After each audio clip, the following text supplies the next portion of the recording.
헤매이던 내 영혼 갈 길 몰라 방황할 때에 주의 십자가 영광의 그 빛이 나를 향해 비추어 주셨네. 주홍빛보다 더 붉은 내 죄 그리스도의 피로 씻기어 완전한 사랑 주님의 은혜로 새 생명 주께 얻었네.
그러므로 내가 묻겠습니다.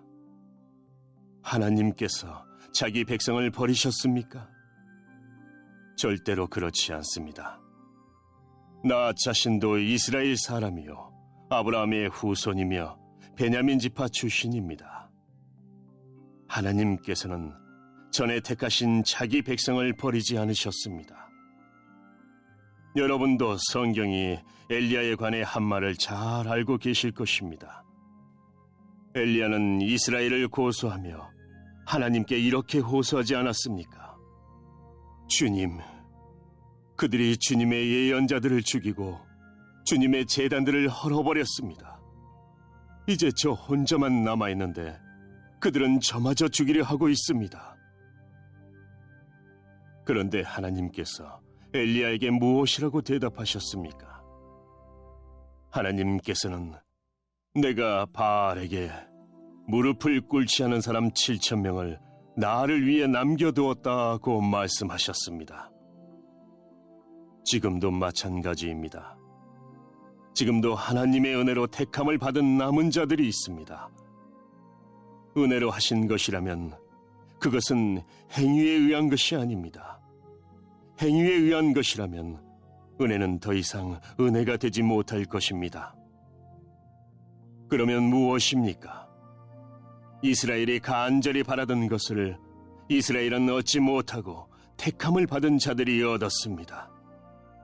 반면 나머지 사람들은 마음이 완악해졌습니다. 성경에도 이렇게 기록되어 있습니다. 하나님께서 그들에게 혼미한 영을 주셔서 오늘날까지 눈이 있어도 보지 못하고 귀가 있어도 듣지 못한다. 다윗은 이렇게 말했습니다. 그들의 잔치상에 그들에게 덕과 올무가 되게 하시고 그들이 걸려 넘어져 멸망받게 하소서. 그들의 눈은 흐려 보지 못하게 하시고 그들의 등은 영원토록 굽어 있게 하소서. 그러므로 내가 다시 묻습니다. 이스라엘이 걸려 넘어져 완전히 망하고 말았습니까? 결코 그렇지 않습니다. 오히려 그들의 죄 때문에 구원이 이방인들에게 이르게 되었고 이스라엘은 이방인들을 보고 시기하게 되었습니다. 이스라엘의 범죄가 세상에 풍성한 복을 가져다 주었고 이스라엘의 실패가 이방인들에게 풍성한 복을 가져다 주었다면 이스라엘 전체가 하나님 앞에 돌아올 때 그 풍성함은 얼마나 더하겠습니까? 할렐루야. 오늘도 아자하면서 여러분들 만나뵙게 되어서 너무나 반갑습니다. 오늘 특별히 제목을 은혜와 행위, 은혜 대 행위 이렇게 한번 잡아봤습니다. 로마서 11장 1절부터 12절까지의 말씀을 함께 살펴볼 텐데 그 안에서 이제 저는 특별히 하나님에 관해서 좀 설명을 좀 해보려고 합니다. 하나님을 설명하고자 오늘 저는 특별히 은혜에 관련돼서 더 설명을 많이 하려고 합니다. 오늘 로마서 11장 1절 말씀은 사실 이렇게 시작하죠. 하나님께서 이스라엘의 반역을 심판하시기 위하여 이스라엘을 버렸는가? 라는 질문으로 이제 시작이 됩니다. 하나님이 자기 백성을 버리셨느냐? 이제 이런 질문이죠. 하나님을 설명할 때 사실 우리는 이제 은혜라는 것을 빼놓고 설명할 수가 없습니다. 하나님의 사랑 안에 이제 은혜는 하나님의 사랑을 표현하는 한 부분이기도 합니다. 하나님의 사랑을 표현할 때 우리는 인애, 자비, 오래 참음, 그리고 이제 이 은혜에 대해서 설명을 할 수밖에 없습니다. 은혜를 빼놓고서는 하나님의 사랑이 어떠한 것인지를 저희가 알 수 없는 것이죠. 하나님께서 이제 이스라엘을 택하신 이유를 이제 신명기 7장 7절에서 살펴보면 그들이 가장 약했다, 여러 민족 중에서 가장 작았기 때문에 하나님께서 이스라엘 백성들을 선택했다 이렇게 이야기하십니다. 가장 작은 민족들, 연약한 민족들을 하나님께서 선택하시고 그들을 지키시고 보호하셨습니다. 이집트의 노예에서 해방시키셨고요. 엄청 큰, 무수히 큰 나라들의 틈바구니 속에서 이스라엘 백성들을 지키셨고 보호하셨습니다.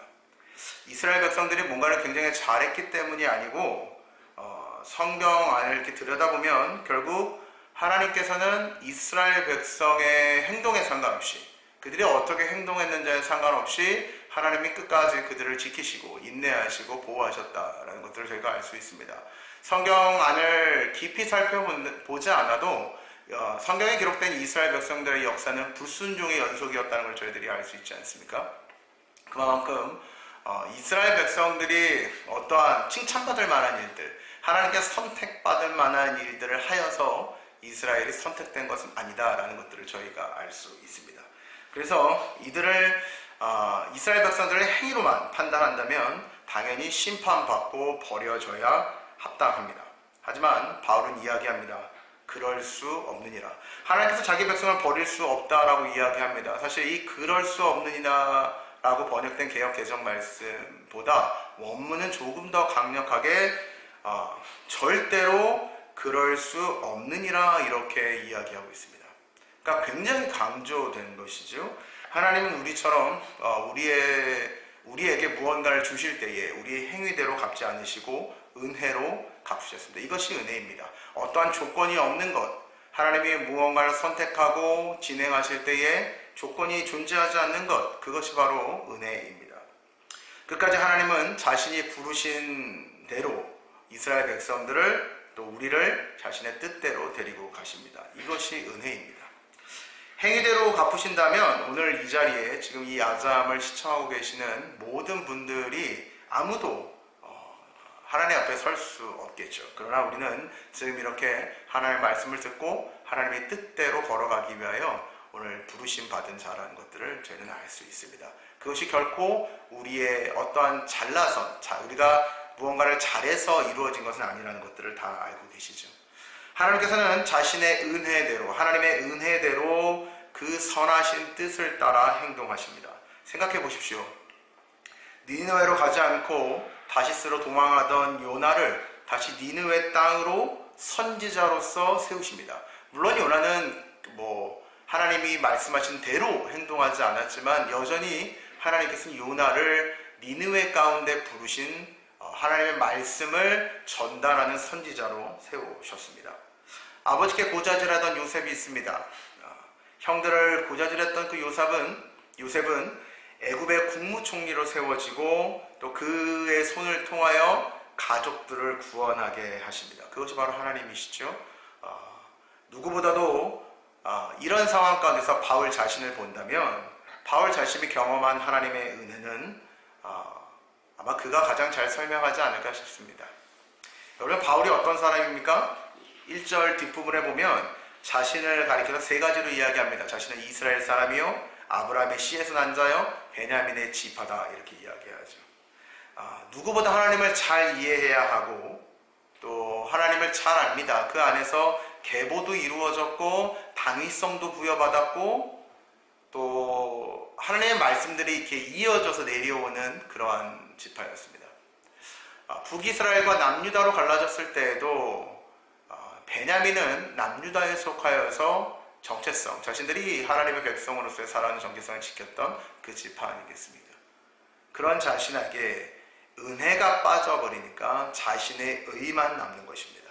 하나님을 이해하지 못하는 잘못된 열심을 따르는 사람이 된 것입니다. 그러니 당연히 하나님과 동등되게 이곳 가운데 내려오셨던 우리를 위하여 이 땅 가운데 오신 예수 그리스도가 이해될 리가 없습니다. 은혜가 없으니 은혜를 따라 사는 자들도 핍박하고 고발하는 사람이 된 것입니다. 사실 고발이라는 단어에는 버리다라는 뜻이 있습니다. 그러니까 오늘 은혜를 따라 사는 사람들을 핍박한 것에서 끝나지 않고 그들을 어떻게 건지고 그들을 살리시고 이런 것이 아니고 바울은 그들을 버려버린 것입니다. 은혜는 이같이 때로는 세상 속에서 핍박을 받을 수 있습니다. 은혜 때문에 우리가 핍박받으며 살아갈 수 있다는 뜻입니다. 왜냐하면 이 은혜를 세상은 결코 이해할 수 없기 때문에 그렇습니다. 그럼에도 바울은 그리스도 예수님의 전적인 은혜로 사도가 되었고 사도로서 복음을 증거하고 은혜를 따라 살다가 죽게 되었습니다. 은혜를 모르던 자가 예수 그리스도를 만나니 은혜를 알게 되었고 이제 그 은혜대로 살다가 죽게 되었습니다. 은혜를 알게 되면 이제 나의 목숨보다 나의 삶보다 더 귀하고 중요한 것이 무엇인지 깨닫게 됩니다. 때로는 세상 속에서 그리스도인으로 살아가는 것이 버겁고 힘드실 때가 있을 것입니다. 저 또한 그렇습니다. 죽지 않고 하늘로 들림받은 엘리야도 그랬습니다. 핍박 속에서 3절에 부르짖고 있습니다. 하나님, 이제 저밖에 남지 않았습니다. 많은 사람들이 저를 애워싸고 이제 저를 죽일 일만 남았습니다. 엘리야가 하나님 앞에 간구합니다. 엘리야가 어떤 사람입니까? 앞서 말씀드렸지만 정말 죽지 않고 모든 이적들을 행했던 그 아니겠습니까? 근데 그가 하나님 앞에 절체절명의 순간 가운데 고백합니다. 하나님, 이제 저밖에 남지 않았습니다. 저 죽게 되었습니다. 그때 하나님께서 뭐라고 말씀하시냐면, 엘리야야, 너 말고도 네 앞에 7,000명의 사람들이 있다. 7,000명의 은혜로 택함 받은 자가 있다고 하나님께서 엘리야에게 말씀하십니다. 물론 바울이 이 글을 기록하는 이 시점에도 바울이 이야기하는 것처럼 하나님의 은혜로 택함 받은 사람들이 있고, 오늘 우리가 살아가는 이 시대에도 은혜로 택함 받은 자들이 있습니다. 그러니 6절의 말씀처럼 은혜는 행위로 말미암을 수 없는 것입니다. 그러니까 우리가 무언가를 잘해서 선택받은 게 아니라는 뜻입니다. 그저 하나님께서 하나님의 일을 위하여, 하나님의 뜻을 위하여 택하셨고, 오늘 우리는 그 택함을 받은 자들이다라는 것이죠. 행위로 아무리 노력한다 한들 은혜를 받을 수는 없습니다. 열심히 노력하여서 은혜를 받았다고 치면 열심히 노력할 수 없는 상황 가운데 놓여져 있는 사람들도 있지 않겠습니까? 분명히 상황이라는 것, 환경이라는 건 출발선이 동일하지는 않습니다. 그러면 하나님이 공평하시지 않다는 뜻이 되는 것이죠. 은혜는 아무런 조건 없이 하나님께서 우리에게 주시는 것입니다. 그래서 구원이 은혜고, 그 구원이 아무런 조건 없는 선물이 되는 것입니다. 은혜는 전적으로 하나님의 권한이고 능력입니다. 그래서 행위가 아무런 조건이 될 수가 없습니다. 그래서 은혜를 받았을 때 왜 내가 은혜를 받았지? 라고 생각하기 시작하면 사실은 답이 안 나오죠. 오히려 하나님, 내가 선택받을 수 없는 사람인데 선택해 주셔서 감사합니다가 되어야 합니다. 하나님의 선택에서 어떠한 조건과 이유를 찾으려고 할 때 결국 그것은 행위를 따르는 것이 됩니다. 내가 한 행동에서 그 이유를 찾기 때문에 그렇습니다. 주께 은혜를 입었음이 깨달아졌다면 지금 이 순간, 그 순간 하나님을 보고 계시는 현장일 것입니다.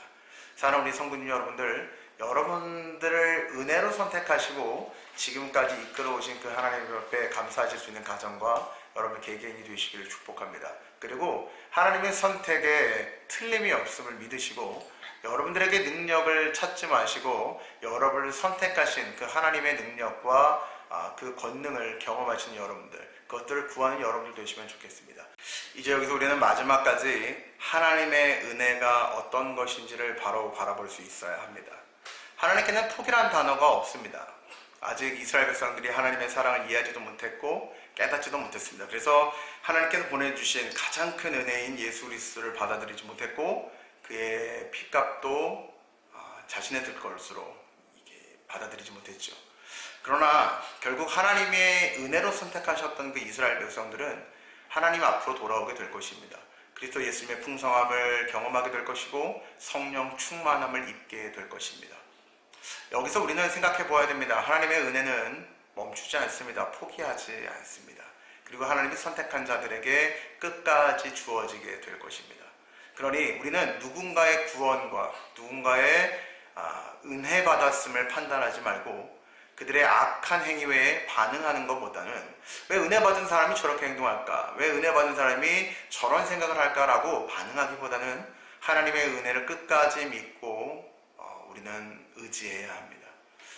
그 사람이 아니라 오늘 그 사람을 선택하신 하나님을 믿으셔야 된다는 것이죠. 그리고 설사 오늘 그를 하나님께서 선택하지 않았다 할지라도 그것을 판단하는 문제는 저희들의 몫이 아닙니다. 그것을 판단할 때 결국 그 판단의 기준은 하나님이 아니라 여러분들 눈앞에 보여지는 그 사람의 악한 행동일 것이 분명하기 때문에 그렇습니다. 오늘도 여러분과 여러분의 가정이 하나님의 은혜를 깨닫고 그 은혜에 감사하실 수 있기를 축복합니다.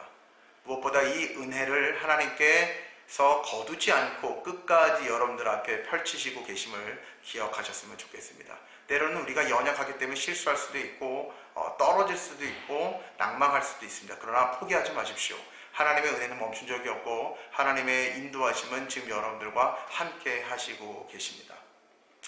여러분과 여러분들의 가정을 통해서 하나님의 능력이 나타나므로 생명과 구원의 기적이 다시 여러분들과 여러분들의 가정을 통해서 열릴 수 있게 되기를 축복합니다. 그래서 여러분들이 하나님 부르신 그 뜻대로 하나님의 사랑하는 그 마음을 가지고 하나님의 은혜에 힘입어 살아갈 수 있기를, 그렇게 여러분들 안에 주어진 복음을 다시 다른 사람들에게 전달하며 살아갈 수 있는 한 사람 한 사람, 한 가정 한 가정 되기를 주님의 이름으로 축복합니다.